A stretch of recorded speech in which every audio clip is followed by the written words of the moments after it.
এখন তো সরস্বতী সিজন, এখন সরস্বতী তৈরি করছি। চাহিদা আছে মোটামুটি, চাহিদা অনুযায়ী যোগান কম আছে।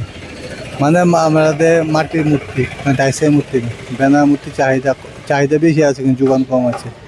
ডাইসের মূর্তি অ্যাভেলেবেল আছে। পূজা কি বৃদ্ধি পেয়েছে না কমেছে?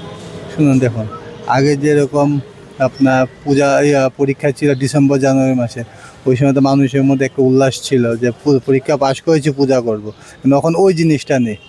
তারপরে আপনার মোবাইলে সবাই সব কিছু দেখতে পাচ্ছে। এখন আর ওই আগে যখন রাস্তায় কি মুড়ে মুড়ে পূজা হতো, এখন আর ওই পূজাটা নেই, যার দরুন সরস্বতী পূজাটা কমে গেছে।